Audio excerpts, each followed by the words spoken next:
ڈرامے کی next episode میں آپ لوگ دیکھیں گے کہ ایک طرف ہوئی ہے صوبیہ اور حارث کی منگنی، وہیں پر دوسری طرف قادر نے خرم کو پرپوز کر دیا اور کہہ دیا کہ وہ اس سے بے انتہا محبت کرتا ہے۔ لیکن خرم قادر کی محبت پر شک کرتی ہے۔ اسے یوں لگتا ہے کہ شاید وہ اپنے بھائی سے بدلہ لینے کی خاطر میرے ساتھ یہ سب کچھ کر رہا ہے۔ خرم جب کہتی ہے قادر کو کہ وہ اپنی زندگی میں آگے بڑھے تو وہ خرم کو لے کر اپنی زندگی میں فیصلہ کرتا ہے اور سوچتا ہے کہ میری زندگی میں خرم سے اچھی کوئی اور لڑکی آ ہی نہیں سکتی۔ کہتا ہے خرم سے آدھی رات کو فون کر کے۔ آدھی رات قادر کا فون دیکھ کر خرم تھوڑا سا پریشان ہو جاتی ہے اور سوچتی ہے کہ اتنی رات کو قادر کو ایسا کیا ہو گیا کہ اس نے مجھے فون کیا۔ قادر کہتا ہے کہ مجھے میرے سوال کا جواب مل گیا ہے، اسی سوال کا جو تم نے مجھے دیا تھا۔ اس بات پر خرم تھوڑا سا پریشان ہوتی ہے، لیکن بعد میں قادر سے پوچھتی ہے کہ آخرکار وہ کہنا کیا چاہتا ہے۔ قادر بلا دھڑک خرم کو آئی لو یو کہہ دیتا ہے اور کہتا ہے کہ میں چاہتا ہوں کہ تم میری زندگی میں جگہ لو، میں تم سے محبت کرتا ہوں۔ وہیں پر دوسری طرف صوبیہ، جس نے قادر کو اپنی زندگی سے نکال کر حارث کو اپنی زندگی میں جگہ دی، اس کی ماں یاسمین اس سے کہتی ہے کہ حارث ایک ایسا انسان ہے جو صرف اپنے آپ سے محبت کرتا ہے۔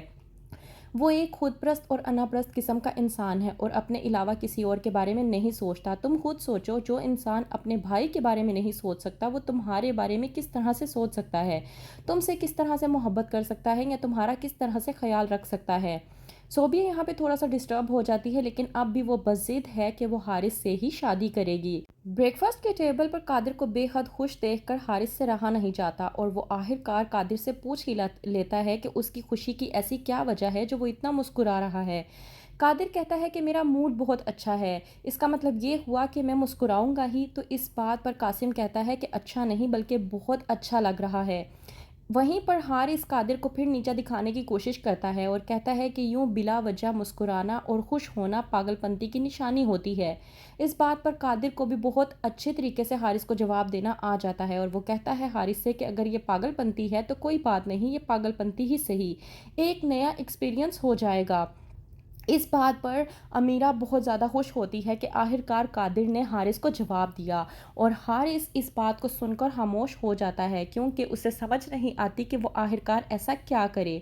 صوبیہ جو کہ حارث کے لیے فلاورز لے کر آتی ہے، لیکن وہیں پر حارث صوبیہ کو بے عزت کر دیتا ہے۔ صوبیہ پریشان ہو جاتی ہے کہ آخرکار حارث اس کے ساتھ ایسا کیوں کر رہا ہے اور یہ بھی سوچ میں پڑ جاتی ہے کہ کہیں اس نے اپنے پیروں پہ کوئی کلہاڑی تو نہیں مار دی۔ ہو جاتی ہے آخرکار صوبیہ اور حارث کی منگنی اور ان کی منگنی سے قادر اور خرم بہت زیادہ خوش ہوتے ہیں، نہ کہ اپنی ناخوشی کا اظہار کرتے ہیں۔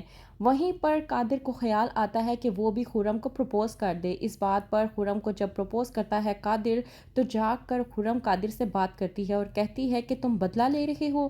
قادر خرم کی بات کو سمجھ نہیں پاتا اور خرم سے پوچھتا ہے کہ وہ آخرکار کہنا کیا چاہ رہی ہے۔ اس بات پر خرم قادر سے کہتی ہے کہ ظاہر سی بات ہے، تمہارے بھائی حارث نے تمہاری منگیتر تم سے چھین لی تو تم اپنے بھائی کی ایکس فیونسی سے منگنی کر کے اس سے بدلہ لینا چاہ رہے ہو۔ اس بات پر قادر خرم سے کہتا ہے کہ حیرت ہے، مجھے اس بات پر یقین نہیں آ رہا کہ تم مجھے ایسا سمجھ رہی ہو، لیکن ایسا کچھ نہیں ہے، یقین کرو میری بات پر، میں نے جو کچھ بھی کہا ہے وہ دل سے کہا ہے۔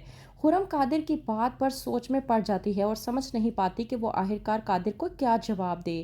تو کیا ہوگا آگے؟ کیا خرم قادر کو اس کے پروپوزل کا ہاں میں جواب دے گی؟ اور کیا جب قادر اور خرم کی منگنی ہو جائے گی تو حارث سے یہ چیز برداشت ہو پائے گی یا پھر ان سب کا انجام صوبیہ کو بھگتنا پڑے گا؟ کیا ہوگا آگے؟ جاننے کے لیے دیکھتے رہیے ڈرامہ سیریل قابل اور قابل۔